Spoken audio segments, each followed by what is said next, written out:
നിങ്ങൾ ഇങ്ങോട്ട് വന്നത്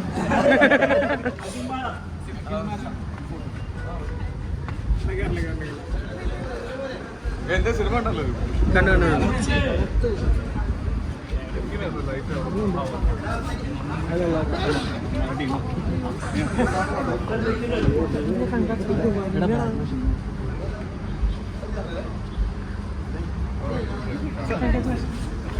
ഓക്കെ, അപ്പോ അടുത്ത് കാണാം.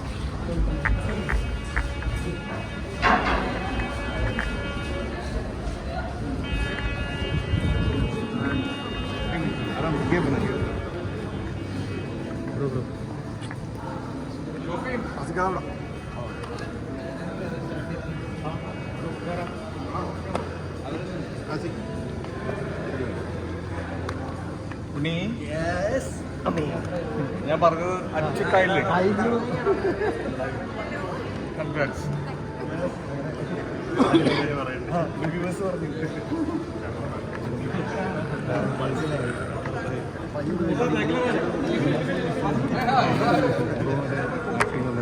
അഖിലേട്ടാ ഉണ്ടി ഉണ്ടോന്നോ? ഉണ്ണിയാണ് മെയിൻ. പ്രസ് മീറ്റ് ഉണ്ട്, കേട്ടോ. പടം കാണണേ, നല്ല കേട്ടോ. ശരി, ഓക്കെടാ.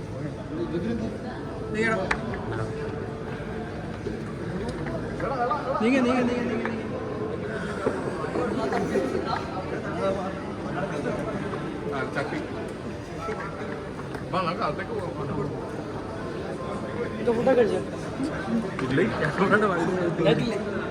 പിന്നെ എന്താ നിങ്ങൾ സെറ്റ് ആകുമ്പോഴത്തേക്കും ഞാൻ ഒന്ന് ഫ്രഷ് ആയി വരാം.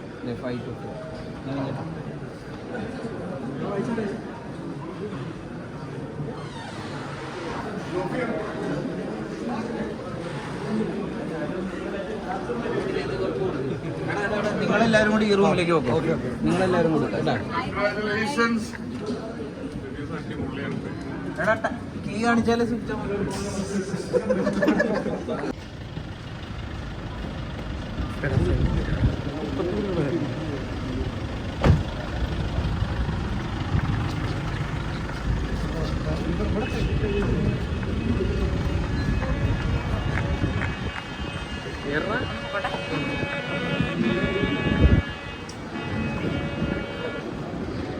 നടക്കും.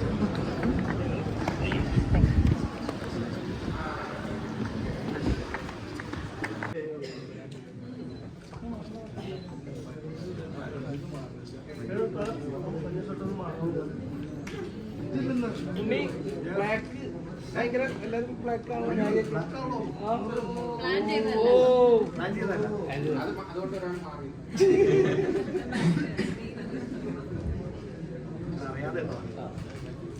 ഇതിനെ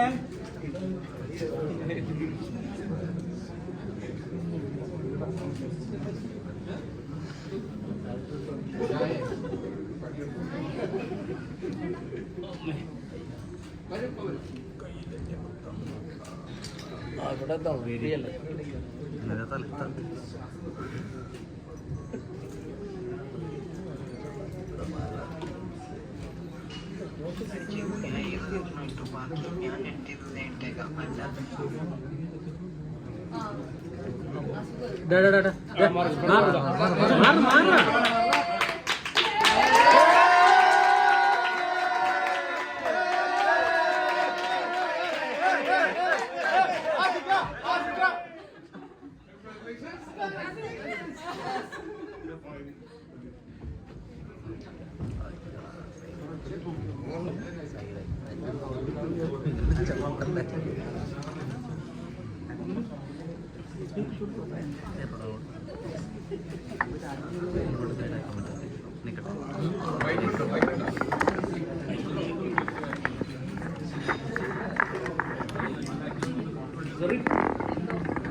എവിടെടാ ചെറിനൊന്നും മിണ്ടാതെ ഇരുന്നിട്ടേ ഇന്ന് ഇറങ്ങിയിരിക്കുക വെട്ടാൻ.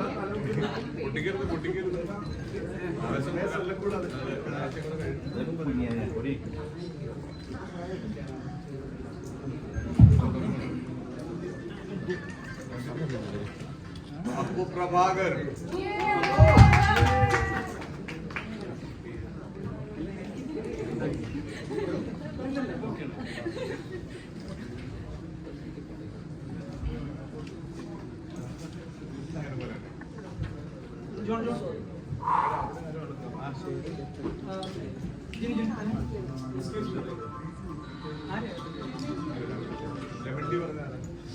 അതെ അവിടെ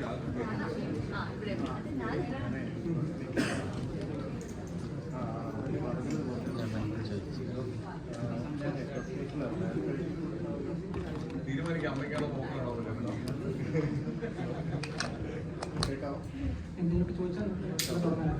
അപ്പൊ ആദ്യം തന്നെ എല്ലാവർക്കും ഒരുപാട് നന്ദി പറയുന്നു. റിലീസായി ഇത്രയും സമയം കൊണ്ട് തന്നെ ലോകം മുഴുവനുള്ള മലയാളികൾ അറിഞ്ഞു കഴിഞ്ഞു ഈ സിനിമയുടെ ഒരു വിജയത്തിനെ കുറിച്ച്. അതിന് നീതിയോട് ഒരുപാട് നന്ദി പറഞ്ഞുകൊണ്ട് ആരംഭിക്കുന്നു. ഇപ്പോഴും പക്ഷെ സിനിമയെ പറ്റി ഒരു പരിധിയിൽ കൂടുതൽ തുറന്നു പറയാൻ പറ്റാത്ത അവസ്ഥയിൽ തന്നെയാണ് ഉള്ളത്. ഇതിന്റെ പ്രൊമോഷൻസിന് ത്രൂ ഔട്ട് ഞങ്ങൾ അനുഭവിച്ചിരുന്ന ഒരു ബുദ്ധിമുട്ട് അതാണ്.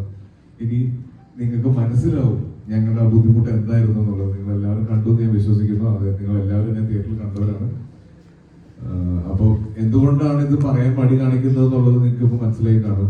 ഇനി കാണുന്ന പ്രേക്ഷകർ തീർച്ചയായിട്ടും തിയേറ്റേഴ്സിൽ അത് നിങ്ങൾ അനുഭവിച്ച ആ ഒരു എക്സൈറ്റ്മെന്റ് അല്ലെങ്കിൽ ആ ഒരു എക്സ്പീരിയൻസ് മിസ്സാവാതിരിക്കാൻ കുറച്ച് നാളും കൂടെ ഇത് സീക്രട്ട് ആയിട്ട് വെച്ചേ പറ്റുള്ളൂ. പക്ഷെ കുറെ അധികം നല്ല നല്ല കോമന്റ്സ് സിനിമ കണ്ടവരുടെ ഭാഗത്ത് നിന്ന് വളരെ ജെനുവിൻ ആയിട്ടുള്ള കോമന്റ്സ് വരുന്നുണ്ട്. അതിന്റെ താഴെ കോപ്പി പേസ്റ്റ് കോമന്റ്സും വരുന്നുണ്ട്. അതിപ്പോ നമുക്കൊന്നും ചെയ്യാൻ പറ്റില്ല, ഒരു ട്രെൻഡാണത്. ബട്ട് സ്റ്റിൽ ഓവറോൾ വളരെ സന്തോഷത്തിലാണ്, അല്ലെങ്കിൽ വളരെ വലിയൊരു മികച്ച തുടക്കത്തിലാണ് രേഖാചിത്രം എന്ന് പറഞ്ഞ നമ്മളുടെ ഈ വലിയ സിനിമ ആരംഭിച്ചിരിക്കുന്നത്. അപ്പൊ അതിന്റെ വിശേഷങ്ങൾ പങ്കുവെക്കാം. എന്തെങ്കിലും പറയാൻ സാധ്യതയുള്ള അല്ലെങ്കിൽ സിനിമയ്ക്ക് ദോഷം ചെയ്യാത്ത എന്ത് മറുപടി പറയാൻ ആയിട്ട് ഇവിടെ എൻറ്റയറില്ല, എന്നാലും ഓൾമോസ്റ്റ് എല്ലാവരും ഉണ്ട്. ഇതിന്റെ സ്ക്രിപ്റ്റ് റൈറ്ററുള്ള ഒരാൾ ഇതുവരെ തലപുറത്ത് കാണിച്ചിട്ടില്ല. മിസ്റ്റർ ജോൺ വന്ന് പുറകിൽ ഇരിക്കുന്നുണ്ട്. എന്തെങ്കിലും ചോദ്യം ചോദിക്കുക എന്നുള്ള പേടിയിലാണ് എപ്പോഴും ഉള്ളത്.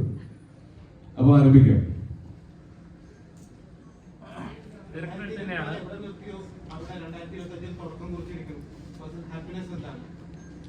തീർച്ചയായിട്ടും വളരെ സന്തോഷത്തിൽ തന്നെയാണ്. ഓരോ സിനിമയുടെ വിജയവും വളരെ സ്പെഷ്യലാണ്. ഇവിടുത്തെ എഫോർട്ട് സ്ക്രീനിൽ വരുമ്പോൾ ആളുകൾ തിരിച്ചറിയുന്നു ആ സിനിമ എല്ലാവർക്കും ആസ്വദിക്കാവുന്ന രീതിയിലാണ് എന്ന് തിരിച്ചറിയുന്നത് ഒരുപാട് സന്തോഷമുണ്ട്. പിന്നെ ജോഫിൻ എന്ന് പറഞ്ഞ ഒരു ബ്രില്യൻ്റ് ആയിട്ടുള്ള ഫിലിം മേക്കറിന്റെ ഒരു മൈൽ സ്റ്റോൺ സിനിമയുടെ ഭാഗമാകാൻ പറ്റിയതിൽ ഒരുപാട് സന്തോഷമുണ്ട്.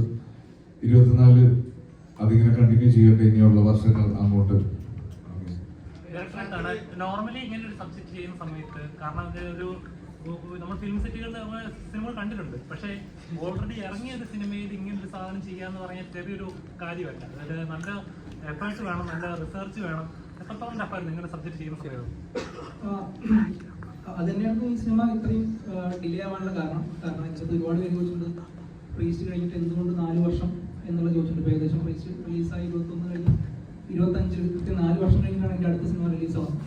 അപ്പോൾ ഈ സിനിമയ്ക്ക് അത്രയും ബുദ്ധിമുട്ടാണ് ഈ സിനിമ ചെയ്തെടുക്കാൻ എന്നുള്ളത്. സിനിമ കാണുന്ന പ്രേക്ഷകർക്ക് എത്രത്തോളം അതിൻ്റെ ബുദ്ധിമുട്ട് മനസ്സിലാവുമെന്ന് എനിക്കറിയില്ല. പക്ഷേ ഈ സിനിമയുടെ ഒരു ക്ലറിക്കൽ ജോബ് എന്ന് പറയുന്നത് ഭയങ്കര ഇമ്പോർട്ടൻ്റ് ആയിരുന്നു. അത് ചെയ്തെടുക്കാൻ കുറച്ച് സമയമെടുത്തു. അതിന് ശേഷം അമേരിക്കയ്ക്ക് ശേഷം വീണ്ടും ഹിറ്റിലേക്ക് ഇങ്ങനെ കയറിക്കൊണ്ടിരിക്കുകയാണ്. ശരിക്കും പറഞ്ഞാൽ കരിയറിൽ ഏറ്റവും നല്ലൊരു പീരീഡിലൂടെ പോയിക്കൊണ്ടിരിക്കുന്നത് തോന്നുന്നു. ഒരുപാട് സന്തോഷം തന്നെ. ഞാൻ മനസ്സിലാക്കിയെടുത്തോളം എല്ലാവർക്കും ഇങ്ങനൊരു നല്ല സമയവും മോശ സമയവും വരും. അപ്പൊ എനിക്ക് തോന്നുന്നൊരു വലിയ മോശ സമയത്തിന് ശേഷം വരുന്നൊരു നല്ല സമയം ആയതുകൊണ്ട് ഇരട്ടി സന്തോഷം തന്നെയുണ്ട്. ഇനി ഇതിങ്ങനെ കണ്ടിന്യൂ ചെയ്യണമെന്നാണ് ആഗ്രഹം.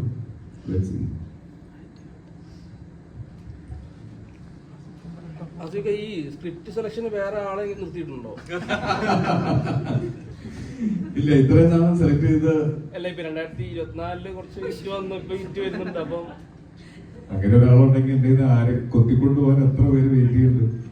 ഇത്രയും നാളത്തെ എക്സ്പീരിയൻസസ് ഒക്കെ തന്നെ ഉണ്ടായ കുറെ മാറ്റങ്ങളാണ്. ഇപ്പോഴും സ്ക്രിപ്റ്റ് സെലക്ട് ചെയ്യുന്നത് ഞാനാണ്, പക്ഷെ മൊത്തത്തിൽ ഒരടുക്കും ചിട്ടയും വന്നിട്ടുണ്ട്. അതിന്റെ വ്യത്യാസങ്ങളായിരിക്കും. ചാക്കോച്ചിന്റെ കൂടെ ഇപ്പൊ തുടരാൻ തന്നെയാണ് എന്റെ ആഗ്രഹം. നോക്കാം. മമ്മൂക്കയെ റെസ്പോൺസ് അറിയിച്ചിട്ടുണ്ടായിരുന്നു. കഴിഞ്ഞിറങ്ങി പുറത്തേക്ക് വരുമ്പോ ഞാൻ പറഞ്ഞു, ഒരുപാട് നല്ല മൊമെന്റ്സ് തിയേറ്ററിൽ ഞങ്ങൾക്ക് ഫീൽ ചെയ്തു.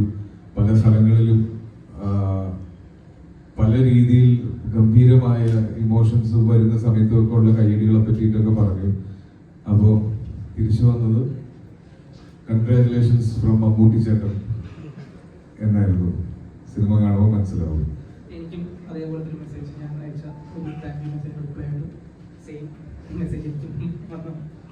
എന്തൊരു അപ്ഡേറ്റഡ് ആണെന്ന് ആലോചിക്കണം അദ്ദേഹം.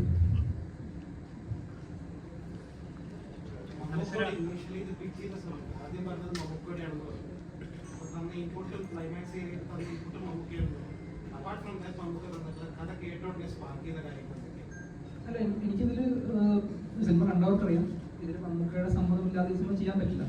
അതുകൊണ്ട് തന്നെ ഞാൻ ആരോഗ്യത്തിൻ്റെ അടുത്ത് ഇതിൻ്റെ ഒരു സബ്ജക്റ്റ് പറഞ്ഞപ്പോൾ മമ്മൂക്കയോട് സംസാരിച്ച് നോക്കാം എന്നുള്ളത് പറഞ്ഞിട്ടാണ്. മമ്മൂക്കയോട് പറഞ്ഞ സമയത്ത് ചെയ്തോ എന്ന് പറഞ്ഞു. അപ്പോൾ അതിൻ്റെ ഒരു പോയിന്റിൽ ഞാൻ വെച്ചിട്ടുണ്ടായിരുന്ന ഒരു എപ്പിസോഡ് ഉണ്ടായിരുന്നു. അപ്പോൾ നമുക്ക് പറഞ്ഞു അത് അതിനേക്കാൾ നല്ലത് ശരിക്കും ഉണ്ടായ സംഭവമുണ്ട് എന്ന് പറഞ്ഞിട്ടാണ് ഒരു കാര്യം പറഞ്ഞു തന്നു.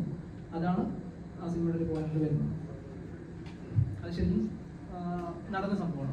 അവർക്കിടയിൽ നടന്നൊരു സംഭവം. അത് സിനിമ കാണുന്നവർക്കത് മനസ്സിലാവാൻ ഇപ്പോഴും ഞങ്ങൾ അതേ ഡിലേമിൽ തന്നെയാണുള്ളത്.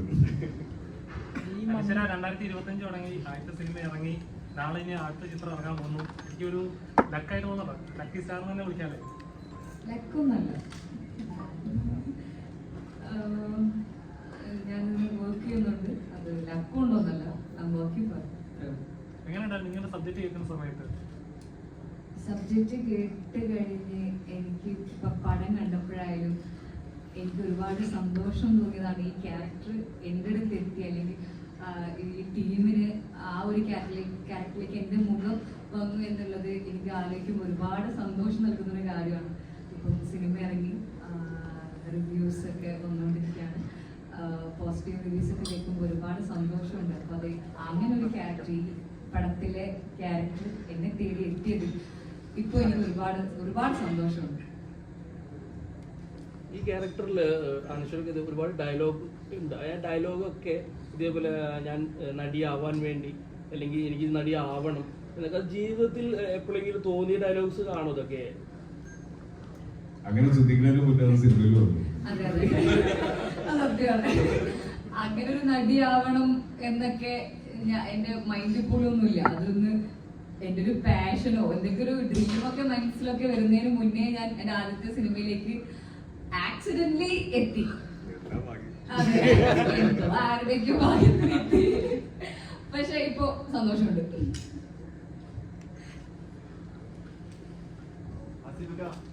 സയൻസ് ഫിക്ഷൻ മൂവി ഈ വർഷം അല്ലെങ്കിൽ അങ്ങനെ ഒരു കഥ കേട്ടിട്ട് സ്ക്രിപ്റ്റ് മാറ്റി വെച്ചിട്ടില്ല? സയൻസ് ഫിക്ഷൻ ഇല്ല. ഇനി ഞാൻ ആഗ്രഹിക്കുന്നത് ഒരു റോം കോം ചെയ്യാനാണ്. കുറെ നാളായി കുഴിച്ചിടൊരു കുഴി തുടങ്ങിയിട്ട് ഇനി എത്രയും വേഗം ഒരു റോം കോം ചെയ്യുക, കുറച്ച് ഫീൽ ഗുഡ് സിനിമകൾ ചെയ്യുക. രാജുവേട്ടന്റെ കാളിയനൊക്കെ മാറ്റി വെച്ചതിന് ഒത്തിരി വർഷങ്ങളായി. അതേപോലെ ഏതെങ്കിലും സ്ക്രിപ്റ്റ് പോസ്റ്റ്പോൺ ചെയ്ത് വെച്ചിട്ടുണ്ടോ? ഇല്ല, ഞാൻ എന്റെ പോസ്റ്റ്പോൺ ആയിരിക്കുന്ന ഒരു സിനിമയുള്ളത് ടിക്കറ്റാക്കിയാണ്. ഞാനും എന്നെ അറിയാവുന്നവരെല്ലാം വളരെ എക്സൈറ്റഡ് ആയിട്ട് വെയിറ്റ് ചെയ്യുന്ന ഒരു സ്ക്രിപ്റ്റാണ്. ഫിസിക്കൽ ഇഞ്ചുറി ഉണ്ടായിരുന്നു, അത് റിക്കവർ ആയാൽ ഇമ്മീഡിയറ്റ് ഷൂട്ട് സ്റ്റാർട്ട് ചെയ്യും. അത് മാറ്റി വെച്ചിട്ടില്ല, അത് അങ്ങനെ ഉണ്ട്. ടിക്കറ്റാക്കല് ആസിക്കടെ ഒരു 6 ബാക്ക് ബോഡി കാണാൻ പറ്റും. കാരണം അതിന് വേണ്ടിട്ട് കുറെ ഫിറ്റ്നസ് ഒക്കെ ഇനി സിനിമയുടെ വിജയം ആഘോഷിക്കാൻ ഉച്ചയ്ക്ക് ഒരു മട്ടൻ ബിരിയാണി കഴിച്ചിട്ടുണ്ട്. അതുകൊണ്ട് ചിലപ്പോൾ ഒരു 3-4 ദിവസം കൂടെ അത് ഡിലേ ആവും. ഈ സിനിമയിൽ എടുത്ത് പറയേണ്ട 2-3 ആളുകളുണ്ട്. പക്ഷെ അവരുടെ കാര്യങ്ങൾ, ക്യാരക്ടേഴ്സിന്റെ ഇമ്പോർട്ടൻസ് മാനിച്ച് പറയുന്നില്ല. എങ്കിലും സെറിൻ, ഉണ്ണി,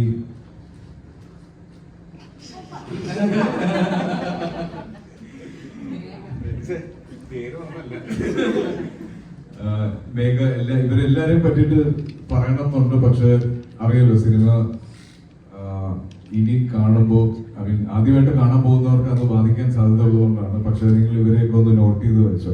സാറിനെ പറ്റി പിന്നെ പ്രത്യേകിച്ച് പറയേണ്ട ആട്ടം എന്ന് പറഞ്ഞ സിനിമയിൽ നമ്മളെല്ലാവരും ഞെട്ടിച്ചതാണ്. ഒറ്റയ്ക്കൊരു സിനിമ ഷോൾഡർ ചെയ്ത് വിജയിപ്പിച്ച ഒരാളും കൂടിയാണ്. അപ്പം സാറിന്റെ ഒരു ഗംഭീര പെർഫോമൻസ് ആയിരുന്നു ഈ സിനിമയിൽ ഇതുവരെ വരുന്ന എല്ലാ റിവ്യൂസിലും സാറിനെ പറ്റി മെൻഷൻ ചെയ്യുന്നുണ്ട്. അതുപോലെ തന്നെ ഉണ്ണിയും മേഘയും മേഘ പ്രത്യേകിച്ച് ആദ്യത്തെ കാലഘട്ടം വളരെ ബ്രില്യൻ്റ് ആയിട്ട് ചെയ്തു എന്ന് എല്ലാവരും പറയുന്നു. കൺഗ്രാറ്റുലേഷൻസ്. ഭാമ മറന്നതല്ല കേട്ടോ. പിന്നെ എടുത്തു പറയേണ്ടത് സിനിമറ്റോഗ്രാഫർ അല്ലേ, ക്യാമറ കൈപിടിച്ച് നിൽക്കുന്നത്. നിങ്ങൾ എല്ലാവരും അദ്ദേഹത്തിനെ പറ്റി കേൾക്കാൻ ആഗ്രഹിക്കുന്നുണ്ടെന്ന് അറിയാം.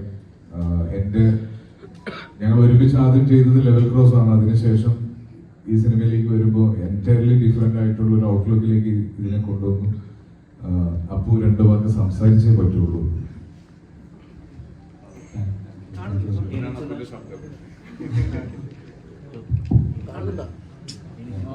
എനിക്ക് ആദ്യം താങ്ക്സ് പറയേണ്ട ജോസിനാണ്. കാരണം കമേഴ്ഷ്യൽ സിനിമയിൽ എനിക്ക് മലയാള കമേഴ്ഷ്യൽ സിനിമയിൽ അധികം എക്സ്പീരിയൻസ് ഇല്ലാണ്ട് തന്നെ അല്ലെങ്കിൽ ഇങ്ങനത്തെ ഒരു വലിയ പടത്തിൽ വിളിച്ചു. First of all thank you Josan. പിന്നെ കൂടെ നിന്ന് ആർട്ട് ഡയറക്ടർ ഷാജി നദു. അതുപോലെ നമുക്ക് പഴയ കാലഘട്ടമുണ്ട്, പുതിയ കാലഘട്ടമുണ്ട്.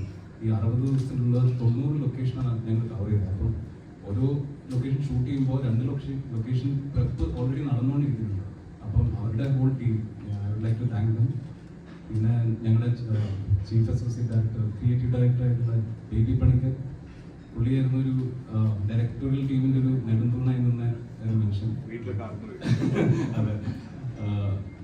അതേപോലെ കളറിസ്റ്റ് ബിജു പ്രഭാകർ.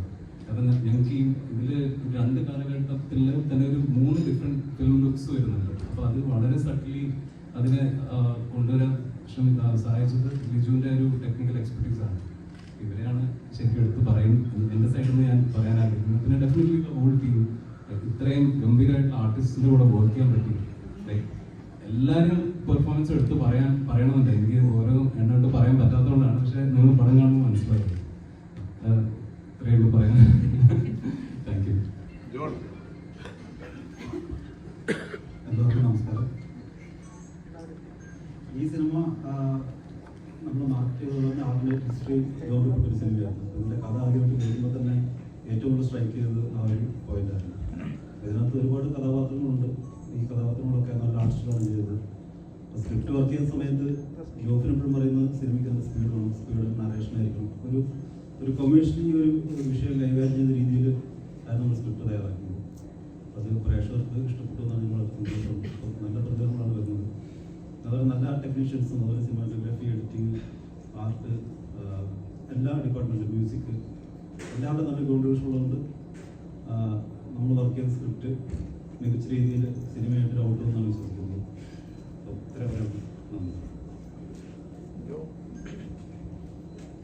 ജോൺ പറഞ്ഞാൽ ഇതിൽ എടുത്തു പറയേണ്ടത് ഇതിലെ എഡിറ്റർ ഷബീർ മുഹമ്മദിനെ പറ്റിയിട്ടാണ്. അപ്പം ഈ സിനിമ കണ്ട് കുറച്ചു പേരെങ്കിലും പറയുന്നുണ്ട് ഈ സിനിമയുടെ പേസിനെ കുറിച്ച്. സിനിമയ്ക്ക് കുറച്ചും കൂടെ സ്പീഡ് വേണമല്ലോ.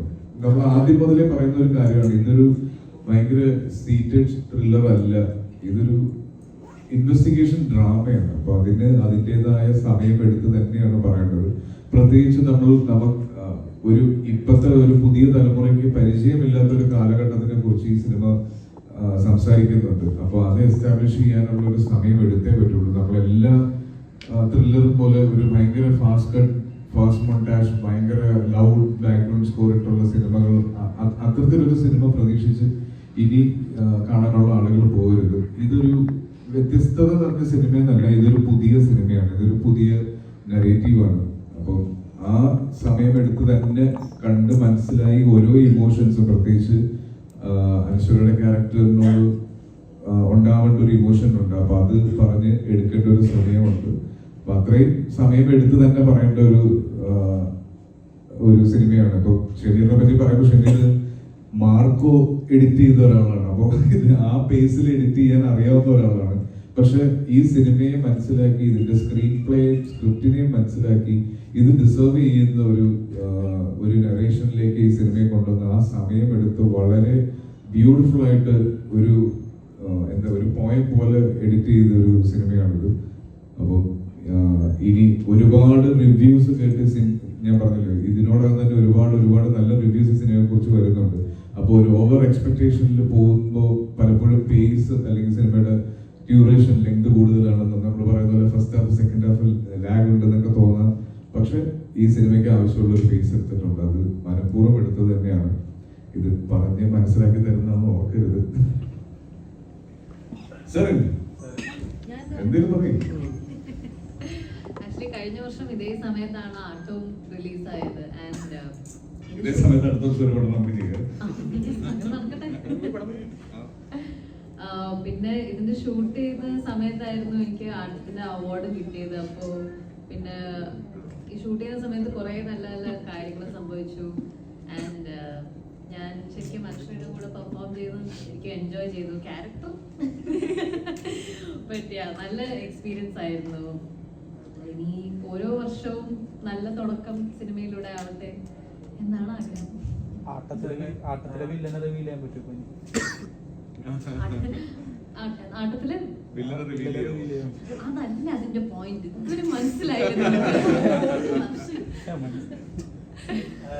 അതായത് ഈ രണ്ട് സിനിമയില്ല, ആട്ടമാണെങ്കിലും ഇപ്പൊ രേഖാചിത്രമാണെങ്കിലും സെറിന്റെ കഥാപാത്രത്തിന് ഒരു പ്രത്യേകതയായിട്ട് തോന്നിയെന്ന് വെച്ച് കഴിഞ്ഞാൽ അവനവനൊരു ശരി ഉണ്ട്. ആ ശരിക്ക് അവസാനം വരെ കട്ടക്കി നിൽക്കുന്ന ഒരു ക്യാരക്ടറായിട്ടാണ്. ജീവിതത്തിൽ ഇങ്ങനത്തെ ഏതെങ്കിലും അനുഭവങ്ങൾ അങ്ങനെ ഉണ്ടായിട്ടുണ്ടോ? തീർച്ചയായിട്ടും ഉണ്ടായിട്ടുണ്ട്. പക്ഷെ അതിന് ജീവിതത്തിൽ കുറെ ഇതുപോലത്തെ സംഭവങ്ങൾ നടന്നിട്ടുണ്ട്. അതിൽ നിന്നൊക്കെ കുറച്ച് ഇങ്ങനെ അബ്സോർബ് ചെയ്ത് നമ്മുടെ പെർഫോമൻസ് പറ്റുന്നത്ര റിലേറ്റബിൾ ആക്കണം എന്നതാണ്. ബട്ട് രണ്ട് ക്യാരക്ടേഴ്സും അവരുടേതായ ശരിയിൽ ഇങ്ങനെ പിടിച്ചു നിൽക്കുന്നു. Both strong. അവരുടേതായ രീതിയിൽ അവർ രണ്ടുപേരും സ്ട്രോങ് ക്യാരക്ടേഴ്സ് ആണ്. ആൻഡ് ആട്ടം കണ്ടതിന് ശേഷം ലൈക്ക് എനിക്കിത് പുൾ ഓഫ് ചെയ്യാൻ പറ്റുമെന്ന വിശ്വാസം ഡയറക്ടറിനുണ്ടായിരുന്നു. So thank you so much for that. നല്ല ചോദ്യം.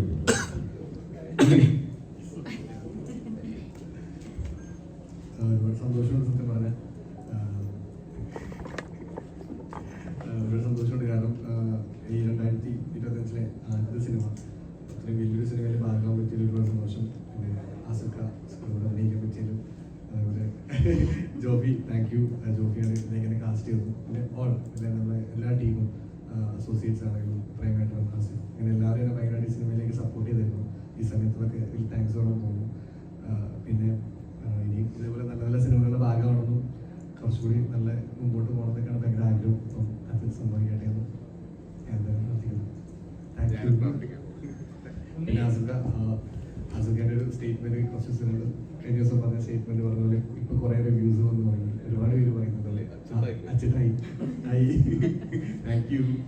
പിന്നെ അതിനെപ്പറ്റി കഴിഞ്ഞ ഫാൻ സൈറ്റിൽ ഇങ്ങനെ ആസിഫ പറയാറുണ്ട്, എന്നെ കാണുമ്പോൾ ഒരാൾ പോലും ഷോർട്ടിനെ അഭിനയിച്ച നായകൻ എന്ന് പറയത്തില്ല, അതിന് മാറ്റി പറയും സിനിമയിലെ നായകൻ എന്ന് തന്നെ പറയുന്നുള്ളൂ. കഴിഞ്ഞ തന്നെ രേഖയിൽ തന്നെ അത് ഓൾറെഡി ഞാൻ രജിസ്റ്റർ ചെയ്തായിരുന്നു. അപ്പോൾ അതിനുശേഷം ഒരു താമസം വന്ന പോലെ തോന്നി അതേപോലെ ഒരു പണം തരാൻ വേണ്ടിയിട്ട്. ഉറപ്പായിട്ട്. കാരണം ഞാൻ രേഖ ചെയ്തപ്പോൾ സത്യം പറഞ്ഞാൽ ഞാൻ വിചാരിച്ചിരുന്നു ഇനിയോട് രക്ഷപ്പെടും. പക്ഷേ അത് കഴിഞ്ഞപ്പോൾ എന്നെ ആളുകൾ തിരിച്ചറിയുന്നത് ഷോർട്ട് ലീവിലെ നായകൻ എന്ന് പറഞ്ഞിട്ട് തന്നെയാണ്. പക്ഷേ ആസിഫ പറഞ്ഞ കമന്റ് കഴിഞ്ഞ് ഇന്ന് ഞാൻ പുറത്തിറങ്ങുമ്പോൾ എനിക്ക് വരുന്ന ഏറ്റവും കൂടുതൽ പറഞ്ഞ മെസ്സേജ് നടൻ നീ മാറി, അല്ലെങ്കിൽ പറഞ്ഞ കാര്യം കറക്റ്റായി എന്ന് പറഞ്ഞിട്ടാണ് മെസ്സേജ് മൊത്തം അങ്ങനെ വരുന്നത്. പിന്നെ കുറെ റിവ്യൂവേഴ്സ് ആണെങ്കിലും അത് ഇപ്പം കുറെ യൂട്യൂബ് വീഡിയോസ് ആയിട്ട് എനിക്ക് മെൻഷൻ ചെയ്ത് തരുന്നുണ്ട്. അപ്പം അത് അച്ചോട്ടമായി അത് കറക്റ്റായി പറയുന്നത് അതിൽ ഒരുപാട് സന്തോഷമുണ്ട്.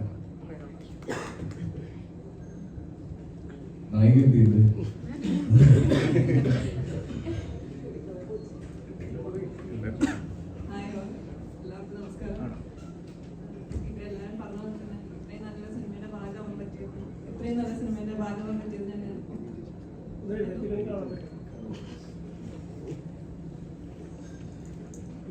ഇത്രയും നല്ല സിനിമയുടെ ഭാഗമാകാൻ പറ്റിയതിന് വലിയ സന്തോഷം. പിന്നെ ഇത്രയും വലിയ ടീമിൻ്റെ കൂടെ വർക്ക് ചെയ്യാൻ പറ്റുക എന്നുള്ളത് അതിലും വലിയ സന്തോഷം. അപ്പോൾ അത്രയേ ഉള്ളൂ. Thank you.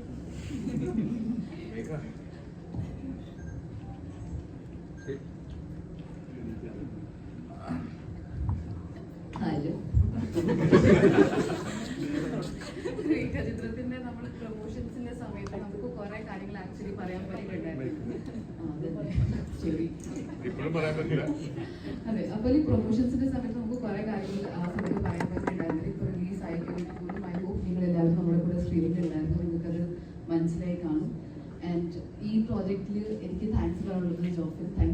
മച്ച് എന്നെ ഇതിനകത്ത് ഇൻവൈറ്റ് ചെയ്തതിന്. ഈ കഥ പറഞ്ഞത് എൻ്റെ അടുത്ത് ജോൺ കഥ പറഞ്ഞതുകൊണ്ടാണ് അതങ്ങനെ രേഖാചിത്രം. അപ്പോൾ ചേട്ടാ thank you so much. I look very good. And obviously Asif's കൂടെ വർക്ക് ഒത്തിരി ആഗ്രഹിച്ചു. One of the actor that I wanted to work with Asif and I could work with Asif. Thank you Asif. Thank you.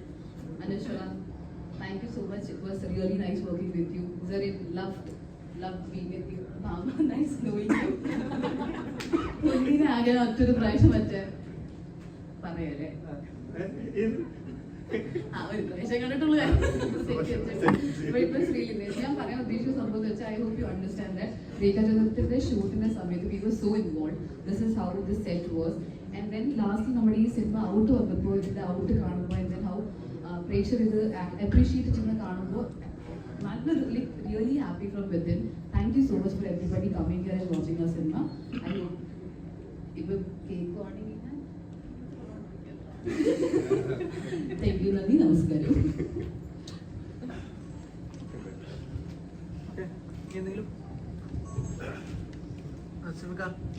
ഇതിനു മുമ്പ് crown പ്ലാസയിൽ ഒരു വട്ടം വന്നപ്പോൾ ഉണ്ടായ ആ ഇൻസിഡന്റിന് ശേഷം മലയാളികൾ എല്ലാവരും ആസിഫയ്ക്ക് ചേർത്ത് നിർത്തി. അതിന് അദ്ദേഹം ആസിഫ മറുപടി തിരിച്ചു നന്ദി പ്രകടിപ്പിച്ചത് കിഷ്കിന്ധാകാന്ഡം എന്ന് പറഞ്ഞൊരു സിനിമയിലൂടെയായിരുന്നു.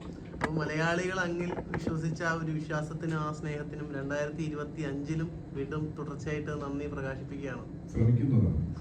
എത്ര പറഞ്ഞാലും അങ്ങനെ നന്ദി പറഞ്ഞ് തീർക്കാനുള്ള ഒരു ബന്ധമല്ല. അപ്പോൾ നല്ല നല്ല സിനിമകൾ ചെയ്യാന്നുള്ളതാണ്. എന്നെ വിശ്വസിച്ച് ടിക്കറ്റ് എടുക്കുന്ന പ്രേക്ഷകരോടും എപ്പോഴും കമ്മിറ്റ്മെന്റ് ഉണ്ട്. എന്നെ വിശ്വസിച്ച് പൈസ മുടക്കുന്ന നിർമ്മാതാവിനോടും അതിനെ മേൽ കമ്മിറ്റ്മെന്റ് ഉണ്ട്. അപ്പോൾ നല്ല സിനിമകൾ ചെയ്യാന്നുള്ളതായിരുന്നു എപ്പോഴും ഉള്ള ആഗ്രഹം. ഇപ്പോഴും അത് തന്നെയാണ്, ഇനി അങ്ങോട്ടും അത് തന്നെയായിരിക്കും.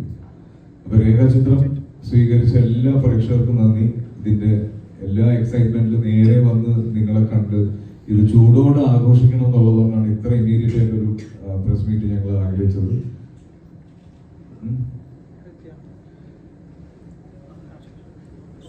അപ്പോൾ ഇവിടെ വന്നതിനും ഈ ചെറിയ സമയം കൊണ്ട് തന്നെ ലോകം മുഴുവൻ ഈ സിനിമയുടെ ഒരു വിജയം അറിയിച്ചതിനും നിങ്ങളോട് ഒരുപാട് നന്ദി പറയുന്നു.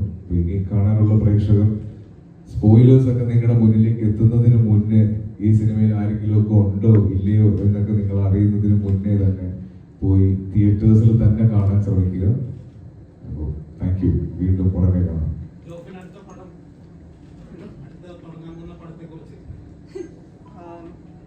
അടുത്ത് എന്തായാലും ഇത്രയും ലേറ്റ് ആവില്ല. അപ്പോൾ ഒന്ന് രണ്ട് സബ്ജക്റ്റുകൾ വർക്ക് ചെയ്യുന്നുണ്ട്. സഞ്ജയ് ഗോപി അവരുടെ ഒപ്പം ഒരു സബ്ജക്റ്റ്, ഐഡന്റിറ്റിയുടെ സംവിധായകൻ അഖിൽ പോളിന്റെ ഒപ്പം ഒരു സബ്ജക്റ്റ് വർക്ക് ചെയ്യുന്നുണ്ട്. ഇതിന്റെ തുടക്കം ജോൺ പോൾ സാറിന്റെ സഫാരി പറഞ്ഞ കാര്യത്തിൽ നിന്നായിരുന്നു ഈ കഥയുടെ തുടക്കം? അല്ലല്ല, ആക്ച്വലി ഇതിൽ ജോൺ പോൾ സാർ എന്നെ ഞാൻ ഫിലിം മേക്കിംഗ് പഠിക്കുന്ന സമയത്ത് എനിക്ക് ക്ലാസ് എടുക്കാൻ വന്നിട്ടുള്ള ആളായിരുന്നു. അപ്പോൾ എനിക്ക് ജോൺ പോൾ സാർ നല്ല പരിചയം ഉണ്ടായിരുന്നു. അപ്പോൾ ഇതിൻ്റെ കഥ ഞാൻ കുറേ സമയത്ത് പറഞ്ഞു 2018 ഇതിൻ്റെ കഥ വരുന്നത്. അതിനുശേഷം ഇതിൻ്റെ തിരക്കഥയുടെ സമയത്ത് 2021 ഞാൻ അദ്ദേഹത്തിൻ്റെ ഒപ്പം അപ്പോൾ ഞാൻ ജോൺ പോൾ സാർ അത് കഥ പറയേണ്ട ആവശ്യം വന്നപ്പോൾ സാറ് കോട്ടയത്തെ ഒരു ആയുർവേദ ഹോസ്പിറ്റലിൽ അഡ്മിറ്റ് ആയിരുന്നു. അപ്പോൾ ഞാൻ അവിടെ പോയിട്ട് ഏകദേശം 6-7 മണിക്കൂർ ഇരുന്ന് ഞാൻ അതിനെക്കുറിച്ച് സംസാരിച്ച് ശരിക്കും ഇപ്പം കാണുന്ന പോലെ അല്ല അവിടെ ജോൺ പോൾ സാർ വരേണ്ടിയിരുന്നത്.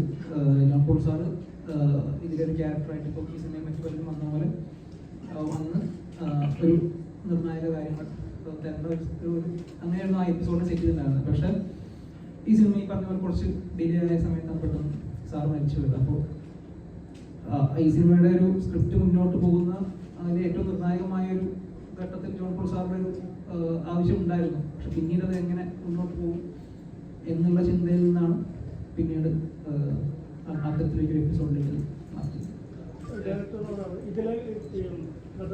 നടന്നതാണോ അതോ മമ്മൂക്കളെ കണ്ടു കഴിഞ്ഞപ്പോൾ കാര്യങ്ങൾ തിരുത്തി ചെയ്തതാണോ?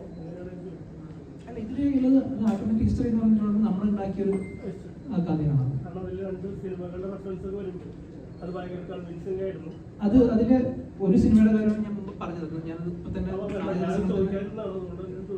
ഇതിനകത്ത് ജഗദീഷേട്ടൻ്റെ സീൻസുകളൊക്കെ ഉണ്ട്. അത് ശരിക്കും കാരണം നമ്മൾ കേട്ടിട്ടുണ്ട്, സ്റ്റോറീസ് കേട്ടിട്ടുണ്ടായിരുന്നു. ജഗദീഷേട്ടൻ്റെ സീൻസിൽ പറയുന്ന കാര്യങ്ങളൊക്കെ അതിനെപ്പറ്റി നമ്മൾ ഇന്ന് തന്നെ പറഞ്ഞിരുന്നതേ, ഈ സിനിമയെ പറ്റി പറയുന്നത് ഈ സിനിമയ്ക്ക് യാതൊരുവിധ ട്വിസ്റ്റോ അങ്ങനെ ഭയങ്കര ഹൈ മൊമെന്റ്സോ ഒന്നുമുള്ള സിനിമയല്ല.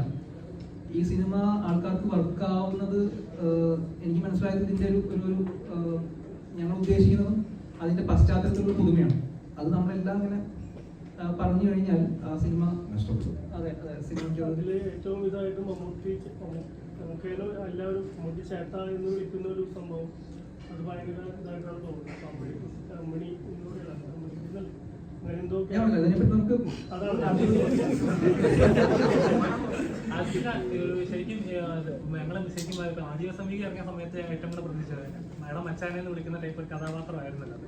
അപ്പം അതേപോലത്തെ പ്രതീക്ഷിക്കുന്ന ഒരു അടിച്ചു പൊളിക്കുന്ന ഒരു കഥാപാത്രത്തിൽ വരുന്ന സിനിമ പ്രതീക്ഷിക്കാൻ പറ്റും. ഞാൻ അതിനാണ് വെയിറ്റിംഗ്. എനിക്ക് എന്തോ ഈയിടെയായിട്ട് വരുന്നത് എല്ലാം കുറെ സീരിയസ് പടങ്ങളാണ്. അവസാനമായിട്ട് ഒരു കാര്യം കൂടെ ഞങ്ങൾക്ക് പറയാനുണ്ട്. ഞങ്ങൾ ഇന്ന് സിനിമ കഴിഞ്ഞിറങ്ങി വനിത വരുന്ന സിനിമ കഴിഞ്ഞിറങ്ങുന്ന സമയത്ത് ഈ സിനിമയിൽ അഭിനയിച്ച ഒരു ചേച്ചി ഭയങ്കരമായിട്ട് വിഷമിച്ച് കരയുന്നത്, സുലേഖ എന്നാണ് ചേച്ചിയുടെ പേര്. ചേച്ചി കരയുന്നത് കണ്ടിട്ട് ഞാൻ ഓർത്തു സിനിമ കണ്ട് അതിന്റെ ഇമോഷനിൽ കരയുന്നതാണെന്ന് ഓർത്തു. അടുത്ത് ചെന്നപ്പോഴാണ് ചേച്ചി പറഞ്ഞത്. ചേച്ചി ഒരു 2 ഷോട്ടുള്ളൊരു സീനിൽ അഭിനയിച്ചിരുന്നു. പക്ഷെ നമ്മൾ പല സമയത്തും സിനിമ ഷൂട്ട് ചെയ്ത് അത്രയും നമുക്ക് ഫൈനൽ എഡിറ്റിലേക്ക് കൊണ്ടുവരാൻ പറ്റില്ല. അപ്പൊ ചേച്ചി അഭിനയിച്ച സീക്വൻസ് എഡിറ്റിൽ പോയി. അപ്പൊ ചേച്ചിയുടെ കൂടെ കുറെ പേര്, ചേച്ചിയുടെ കുടുംബക്കാരും സുഹൃത്തുക്കളും ഒക്കെ സിനിമയ്ക്ക് വന്നിരുന്നു. പക്ഷെ ചേച്ചി സിനിമയിലില്ല എന്നുള്ളത് സിനിമ കണ്ടിരിക്കുമ്പോഴാണ് അവർ മനസ്സിലാക്കിയത്. അത് ഭയങ്കര വിഷമമുണ്ടാക്കി അവർ ഒത്തിരി വിഷമിച്ച് കരയുന്നത് കണ്ടു. അപ്പൊ ചേച്ചി ഇന്ന് ആക്ച്വലി ഒന്ന് പ്രസ് മീറ്റിൽ കൊണ്ടുവന്ന് അങ്ങനെയെങ്കിലും ഒന്ന് സന്തോഷിപ്പിക്കണം എന്നുണ്ടായിരുന്നു. പക്ഷെ അവർക്ക് എത്തിച്ചേരാൻ കഴിഞ്ഞില്ല. അപ്പൊ സുലേഖ എന്നാണ് അവരുടെ പേര്. എന്റെ ഭാഗത്ത് പറ്റി ചെറിയ മിസ്റ്റേക്ക് ആണ്. ഞാൻ അത് അവരോട് പറയണമായിരുന്നു. അത് അപ്പൊ ഇനി ഞങ്ങളെ കൊണ്ട് ചെയ്യാൻ പറ്റുന്ന ഒരു കാര്യം വരും ദിവസങ്ങളിൽ എഡിറ്റ് ചെയ്ത സീൻ സോഷ്യൽ മീഡിയയിൽ സിനിമയുടെ പ്രൊമോഷന്റെ ഭാഗമായിട്ട് റിലീസ് ചെയ്യാൻ ജോഫിൻ തീരുമാനിച്ചിട്ടുണ്ട്. അത് തീർച്ചയായും ഇത്തരത്തിലൊരു സിനിമയിൽ എനിക്ക് അത്രയൊരു തെറ്റ് പറ്റാൻ പാടില്ലായിരുന്നു എന്ന് പറയുന്നത് എനിക്ക് ഭയങ്കര ഒരു സങ്കടമുള്ള കാര്യമാണ്. കാരണം ഈ സിനിമയുടെ കഥ പറയുന്നത് അത്തരത്തിൽ ഒരുപാട് സിനിമയിൽ ആഗ്രഹിക്കുന്ന ആൾക്കാരുടെ കഥയായിരുന്നു. പക്ഷെ അത് എനിക്ക് അവരെ അത് അറിയിക്കാൻ പറ്റിയില്ല. ഞാൻ അത് വിട്ടുപോയി. ലാസ്റ്റ് മിനിറ്റിലെ ഒരു ട്രിമ്മിൽ വന്ന സമയത്ത് ട്രിം ചെയ്ത് പോയതാണ്. അവരാണെങ്കിൽ കുറേ ആൾക്കാരുമായിട്ട് വന്ന് ഭയങ്കര ഇമോഷണലായിട്ട് എനിക്ക് സിനിമ കഴിഞ്ഞ് ഇറങ്ങിയപ്പോൾ ഞാൻ കുറച്ച് എനിക്ക് ഭയങ്കര ആ സിനിമയുടെ കേട്ടുള്ള അഭിപ്രായങ്ങൾ എൻജോയ് ചെയ്യാൻ പറ്റാത്ത രീതിയിൽ എനിക്കത് വിഷമമായി പോയപ്പോൾ ചേച്ചി ഇപ്പോൾ വരണമെന്ന് വിചാരിച്ചു. പക്ഷേ എത്തിയിട്ടില്ല. അപ്പോൾ ചേച്ചിയുടെ പേര് സുലേഖ എന്നാണ്. ഉടനെ തന്നെ ആ ചേച്ചിക്ക് മികച്ചൊരു വേഷം, ചേച്ചിയെ കൊണ്ട് പറ്റുന്ന രീതിയിലുള്ള ഒരു വേഷം ഞങ്ങൾ ആരെങ്കിലും അഭിനയിക്കുന്ന ഒരു സിനിമയിൽ ഞങ്ങളെ കൊണ്ട് പറ്റുന്ന ഒരു സിനിമയിൽ കൊടുക്കുന്നതായിരിക്കും. അത് ആ ചേച്ചിക്ക് അങ്ങനെയെങ്കിലും സന്തോഷമാവാം.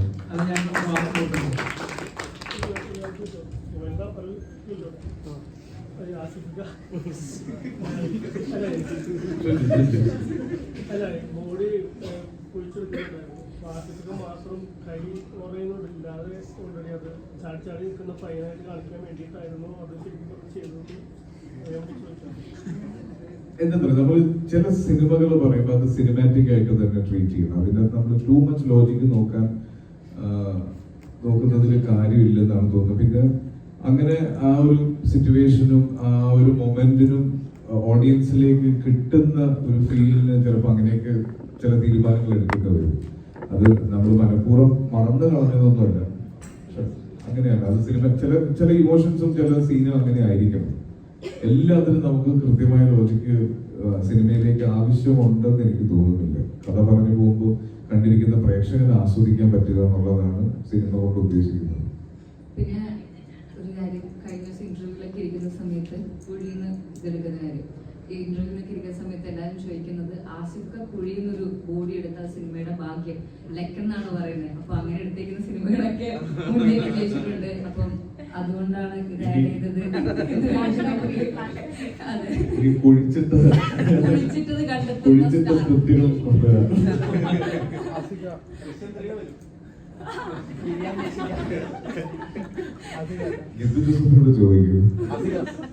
ലാലേട്ടൻ മമ്മൂക്ക ഒരുമിക്കണ പടത്തിൽ ആസിക ഉണ്ടോ? ഇല്ല. ശ്രീലങ്കയിൽ റൂമറൊക്കെ ഉണ്ട് ആസിക ക്യാമിയോയിൽ ആസിക ഉണ്ടാവും. ഇല്ല, ഞാനില്ല. അതുപോലെ ഒരു സ്ക്രിപ്റ്റ് ഈ രേഖാചിത്രത്തിന്റെ സ്ക്രിപ്റ്റ് കേൾക്കുമ്പോൾ ഇങ്ങനെ ഒരു ത്രില്ലർ സിനിമകളിലും സ്വാഭാവികമായിട്ടും ആസിക ലീഡ് ചെയ്യുന്ന ഒരു ആക്ടർക്ക് ഒരുപാട് ഡൗട്ടുകളുണ്ട്. ഈ ഡൗട്ടൊക്കെ ക്ലിയർ ആവാൻ എത്ര സമയം എടുക്കും? എനിക്ക് കിട്ടിയ ഫസ്റ്റ് നറേഷൻ തന്നെ ഭയങ്കര കൺവിൻസിങ് ആയിരുന്നു. ഞാനൊരു സിനിമ കാണുന്ന പോലെയാണ് ഇതിന്റെ ആദ്യത്തെ നറേഷൻ തന്നെ കിട്ടിയത്. അതിനുശേഷം ഒരു ഓൾമോസ്റ്റ് 80% കംപ്ലീറ്റ് ആയ ഒരു സ്റ്റേജിലാണ് ഞാൻ ഈ സിനിമയിലേക്ക് എത്തുന്നത്.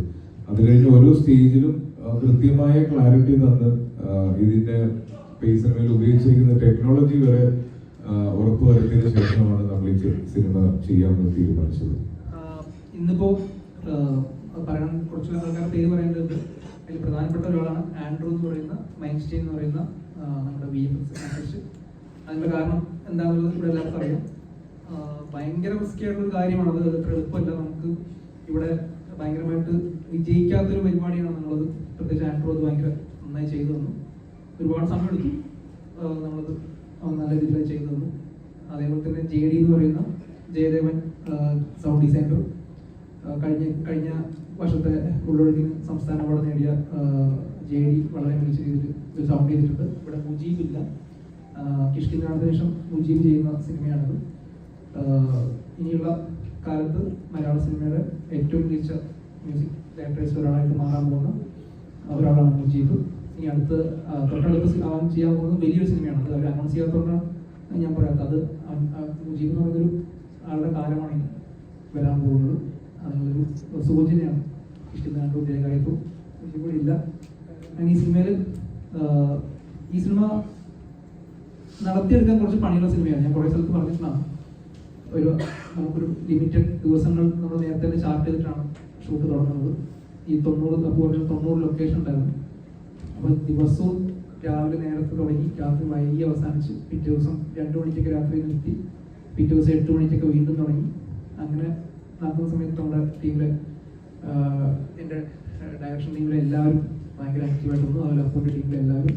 എടുത്തു പറയുന്നത് ദേവുചേട്ടൻ, പ്രേമേട്ടൻ, എൻ്റെ AD സൈഡിൽ നിൽക്കുന്ന എല്ലാവരും, അപ്പൂൻ്റെ കൂടെ നിൽക്കുന്ന എല്ലാവരും, അങ്ങനെ ബാക്കി ആർട്ടിസ്റ്റുകൾക്കൊക്കെ പല സമയങ്ങളിലും റെസ്റ്റ് കിട്ടുമെങ്കിലും ഈ ടീമിനൊന്നും അതുപോലെ സിനിമ യൂണിറ്റ് അവർക്കൊന്നും അങ്ങനെ റെസ്റ്റ് കിട്ടില്ല. ഈ 2 മണി പോയാലും പിറ്റേ ദിവസം രാവിലെ വരുമ്പോൾ ഇവരെല്ലാം എത്തണം. അപ്പം അങ്ങനെ ഒരു ടീമായിട്ട് 6 ദിവസം നിന്നിട്ടാണ് ഒപ്പം നിന്നുകൊണ്ടാണ് ഈ സിനിമ ആ ഒരു പീരീഡിൽ ഞങ്ങൾക്ക് ഇങ്ങനെ തീർക്കാൻ പറ്റിയത്. അവരോട് എല്ലാവരും നന്ദി ഞാനിപ്പോൾ പറയാം. അടുത്തതായിട്ട് ഷൂട്ടിംഗ് തുടങ്ങാണെങ്കിൽ സാറിന്റെ മൂവി അതിന്റെ ജോണർ ഒന്ന് റിവീൽ ചെയ്യാൻ പറ്റും? ടൈറ്റിൽ ജസ്റ്റ് റിവീൽ ചെയ്തോളൂ. ഇനി ഓരോന്നായിട്ട് തരാം. എല്ലാം കൂടെ ഒറ്റടിക്കുന്ന നമുക്ക് ഇടയ്ക്കിടയ്ക്ക് കാണാനുള്ള അവസരം നോക്കാം. സർ ഏത് ടൈപ്പ് ഓഫ് സിനിമ ചെയ്യാനാണ് ഇഷ്ടം? അല്ലേ, അങ്ങനെ തന്നെ പോകാം. ശരി, താങ്ക് യു സോ മച്ച്. അപ്പോൾ വീണ്ടും ഒരു പ്രാവശ്യം കൂടെ ഓർമ്മിപ്പിക്കുകയാണ്, നിങ്ങളിലൂടെയാണ് ഈ ലോകം അറിയുന്നത് സിനിമയെ കുറിച്ച്. അപ്പോൾ മാക്സിമം സപ്പോർട്ട് ചെയ്യുക. Thank you.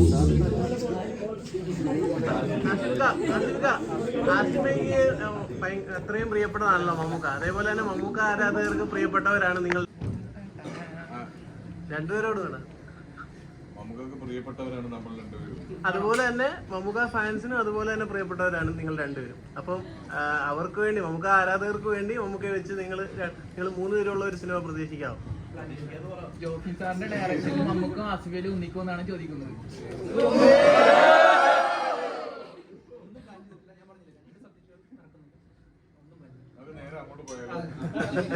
Thank you.